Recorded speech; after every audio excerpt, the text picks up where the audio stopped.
खुद सम्राट चौधरी को भी अच्छा नहीं लगा। उन्होंने एक खास करके जब भी उनको उतारा गया तो उन्होंने एक सोशल मीडिया पे और खास करके फेसबुक पे उन्होंने एक पोस्ट लगाया था, तूफानों से आंख मिलाकर सैलाब को पार करो और मल्ला के चक्कर छोड़ो, तैर कर दरिया पार करो। यह बताइए कि एक भारतीय जनता पार्टी के प्रदेश अध्यक्ष मल्ला समाज के बारे में इस तरीके से कोट लिखा गया। जब उनको दिल्ली से बात हुआ तो 24 मतलब कुछ ही घंटे में इसको डिलीट किया गया। तो ये भारतीय जनता पार्टी से दर्शाता है कि कितना उनको बेइज्जत करके उनको कुर्सी से उतारा गया। नमस्कार, हमारा नाम है समरीन और आपने देखना शुरू कर दिया है लाइव सिटीज। देखिए, वीआईपी सुप्रीमो मुकेश सहनी इन दिनों संकल्प यात्रा पर निकले हुए हैं। आपने देखा कि संकल्प यात्रा पर निकलते ही मुकेश सहनी अलग ही तेवर में नजर आ रहे हैं। आपको बता दें कि आज पटना में मुकेश सहनी ने प्रेस कॉन्फ्रेंस की थी और इस प्रेस कॉन्फ्रेंस में मुकेश सहनी ने कई बातों का जिक्र किया है।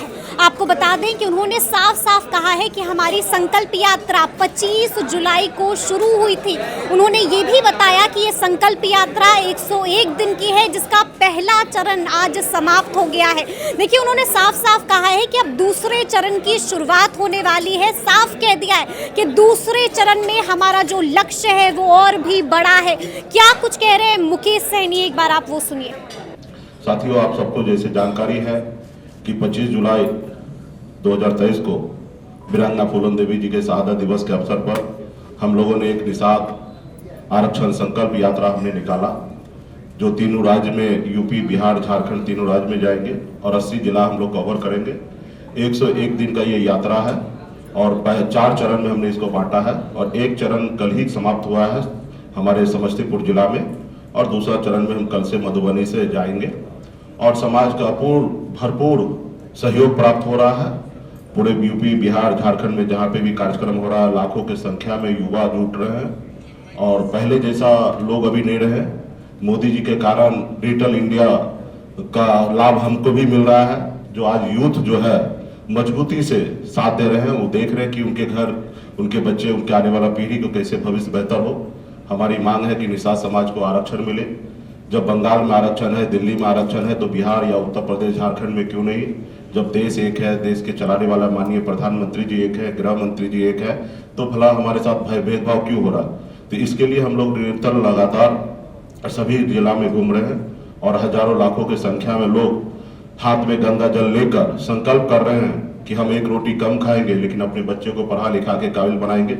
हाथ में गंगा जल लेके संकल्प कर रहे हैं कि हम समाज की एकता के लिए, समाज को आगे बढ़ाने के लिए हर परिस्थिति में हम संघर्ष करेंगे। तो ये सारे चीजों को लेकर और एक अभी तक तकरीबन हम लोगों ने 10 लाख के आसपास में गंगा जल लेके समाज के लोगों ने संकल्प ले लिया है और इसको और गति देने के लिए हम लोगों ने प्लान किया है।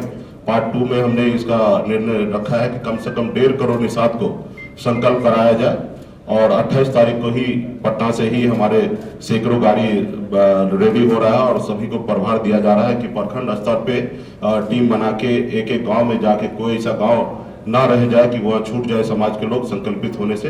तो इसके लिए भी हमारा पार्ट 2 भी हम लोग अभी 28 तारीख को पटना से रवाना करेंगे।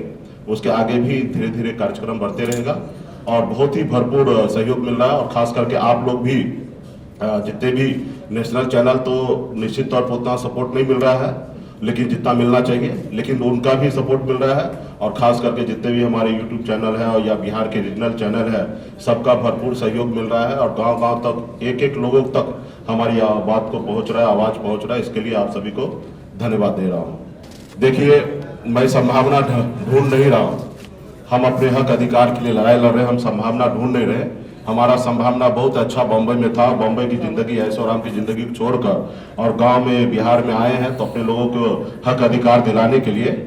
और हरीश सहनी जी जो हमारे समाज का ही बेटा है, बड़े हैं, बड़ा भाई समान है, उनको भारतीय जनता पार्टी की तरफ से नेता बनाएगा, उसके लिए बधाई है उनको और वो उनको जो दायित्व मिला है वो काम करें। हमारा भी लक्ष्य है कि यूपी, बिहार, झारखंड में 5 करोड़ निषाद है, जिसमें भारतीय जनता पार्टी ने एक लोगों को सम्मान दिया है। 4,99,99,999 लोगों को अभी भी वंचित है, तो इनके लिए हम लोग काम करेंगे। बाकी अब जो लोगों को जो दायित्व मिला वो अपना देखे और उनसे मैं बड़े भाई होने के नाते उनसे आग्रह करूंगा कि आप भी कभी वीआईपी पार्टी का सदस्य बने थे और आपने अपने पूर्वज को साक्षी मानकर आपने संकल्प लिया था, कसम खाया था कि भारत वीआईपी पार्टी विकासशील इंसान पार्टी के उद्देश्य को पूरा करेंगे और अपने समाज के हक अधिकार के लिए लड़ेंगे।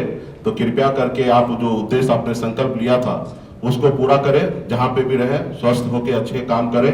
मेरा शुभकामनाएं उनको। लेकिन हरीशनी तो कह रहे हैं मल्लाह समाज उनके साथ है।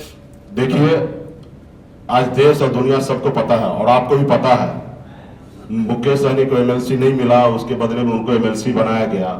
उसके बाद मुकेश सहनी को रोकने के लिए मैंने 25 तारीख को ही हमने कह दिया था कि हमें लोग धमकी दे रहे हैं कि आप बात मान लीजिए, नहीं तो विधान परिषद में आपको सामने नेता खड़ा कर देंगे।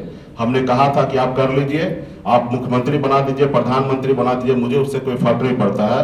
तो आप लोगों को भी पता है कि आज से 6 महीना पहले एमएलसी बनने से पहले आप लोग कितना लोग जानते थे। और मोदी जी से फायदा जो हमको मिला है डिजिटल इंडिया, जो आज पूरे गांव में कहीं पे भी जाइए तो अभी लोग पहले जैसा बुर्बक नहीं रहा, बहुत समझदार हो गया। आज का युवा के पास मोबाइल आ गया और उसमें टच स्क्रीन वाला मोबाइल है और वो देख रहा है देश दुनिया में कैसे लोग आगे बढ़ रहे हैं, कैसे कौन पीछे जा रहे हैं, किनको लोग खत्म करने के लिए कैसे लाया जा रहा है। और मुझे खुशी है कि हरीश सहनी जी को नेता बनाया गया। कल तक वो मान रहे थे भारतीय जनता पार्टी कि बिहार में नीतीश कुमार फैक्टर है और नीतीश कुमार जी को कमजोर करने के लिए सम्राट चौधरी जी को लाया गया, उनको नेता बनाया गया। और आज मुझे खुशी है कि आज वो मान रहे हैं कि नीतीश कुमार जी फैक्टर नहीं है, मुकेश सहनी फैक्टर है। इसलिए सम्राट चौधरी जी को आनंद फानंद में उनको उतार दिया कुर्सी से और आनंद फानंद में हरीश सहनी जी को बैठा गया। इस बात से मुझे खुशी है कि लोग मुझे अभी समझने लगा कि बिहार में एक हम फैक्टर बन गए हैं। और सम्राट चौधरी जी को खुशी से नहीं उतरे हैं, सम्राट जी को बहुत तकलीफ हुआ है। कल तक कुशवाहा समाज को लगता था कि मेरे समाज में से कोई एक नेता को लाए हैं और उनको खुशी मिलता था, लेकिन उनको उतारने के बाद उस कुशवाहा समाज से पूछे कि उनको कैसा लग रहा, और खुद सम्राट चौधरी को भी अच्छा नहीं लगा। उन्होंने एक खास करके जब उनको उतारा गया तो उन्होंने एक सोशल मीडिया पे और खास करके फेसबुक पे उन्होंने एक पोस्ट लगाया था, तूफानों से आंख मिलाकर सैलाब को पार करो और मल्लाह के चक्कर छोड़ो, तैर कर दरिया पार करो। यह बताइए कि एक भारतीय जनता पार्टी के प्रदेश अध्यक्ष मल्लाह समाज के बारे में इस तरीके से कोट लिखा गया। जब उनको दिल्ली से बात हुआ तो 24 मतलब कुछ ही घंटे में इसको डिलीट किया गया। तो ये भारतीय जनता पार्टी से दर्शाता है कि कितना उनको बेइज्जत करके उनको कुर्सी से उतारा गया। खास करके मैं बताऊंगा कि मल्लाह शब्द जो है, कभी भगवान श्री राम जी भी मल्लाह के बगैर पार नहीं हुए थे। तो आज के समय में युग में अगर कोई सोचे कि मल्लाह का चक्कर छोड़ो और खुद पार लग जाए तो यह असंभव है। जब राम जी को मल्लाह जरूरत पड़ा था, केवट महाराज जरूरी गिरा, तो आज भी मल्लाह का जरूरत होगा। और मैं तो अभी भी आग्रह करूंगा, माननीय प्रधानमंत्री जी देश के प्रधानमंत्री हैं और उन्होंने भी संकल्प लिया था कि हम देश के हर वर्ग के लिए काम करेंगे, किसी से भेदभाव नहीं करेंगे, हर किसी को आगे बढ़ाएंगे। तो मैं अभी भी आग्रह करता हूँ, उम्मीद करता हूँ कि माननीय प्रधानमंत्री जी 5-6 महीना और हैं अभी देश में, और हम आग्रह करेंगे कि वो निषाद को आरक्षण, जो हम देश के संविधान के दायरे में रहकर मुझे आरक्षण चाहिए, हम नहीं चाहते कि हम पे कोई मेहरबानी करे। आरक्षण ऑलरेडी बिहार देश में मिला हुआ है, निषाद को सिर्फ ओबीसी में रखा गया, ओबीसी से निकालकर एससी में जोड़ना है और ये काम देश के माननीय प्रधानमंत्री जी कर सकते हैं। अभी पिछले महीना ही एक राज्य में अमित शाह जी ने, गृह मंत्री जी ने उत्तराखंड में उत्तराखंड में या कहीं पे, मतलब कोई राज्य का याद नहीं आ रहा, छत्तीसगढ़ में, वहां पे गोट समाज को आरक्षण लागू किया गया। तो इसलिए मैं भी चाहता हूं कि हम लोग संघर्ष कर रहे हैं, लड़ाई लड़ रहे हैं। लाखों यूथ, सभी समाज के हर वर्ग, माता बहन, सभी नौजवान मजबूती से वीआईपी पार्टी के लिए काम कर रहे हैं और सभी लोग संकल्प कर रहे हैं। देखिए, अभी हम सीट के ऊपर तैयारी पे नहीं जा रहे हैं। हमारी तैयारी 134 लोकसभा सीट है तीनों राज्य में, उस पर हमारी नजर है। जो हमसे दोस्ती करेंगे वो 60 लोकसभा सीट जीतेंगे, जो हमसे दुश्मनी करेंगे वो 60 लोकसभा सीट हारेंगे।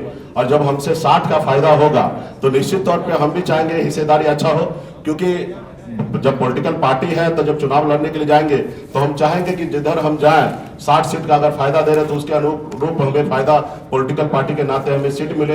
फिलहाल तो हम सीट के लिए लड़ाई नहीं लड़ रहे हैं। अगर भारतीय जनता पार्टी, हमारे देश के प्रधानमंत्री जी निषाद को आरक्षण लागू कर दे तो हमें एक भी सीट नहीं देंगे तो भी मंजूर रहेगा। हम बेगर कंडीशन भारतीय जनता पार्टी को और देश के प्रधानमंत्री जी को समर्थन देंगे और उनको मदद करेंगे। बिल्कुल ही नहीं, आपको इतना सारा चीज में आपको समझ में आना चाहिए कोई उल्टा नहीं पड़ा। मुझे खुशी है कि मुझे लगता है कि हम बहुत सही रास्ते पे और आगे बढ़ रहे हैं। बहुत बहुत धन्यवाद आप सभी को। तो सुना आपने क्या कुछ कहा है वीआईपी सुप्रीमो मुकेश सहनी ने। देखिए साफ साफ कह दिया है कि हमारा लक्ष्य और भी बड़ा है, साफ साफ बताया है कि उनके आगे की रणनीतियां क्या होने वाली हैं। तो अब देखना होगा कि आगे आगे मुकेश सहनी क्या कुछ करते हैं। लेकिन इस तरह के तमाम अपडेट्स के लिए ऐसे ही हमारे साथ बने रहिएगा और देखते रहिएगा लाइव सिटी। शुक्रिया।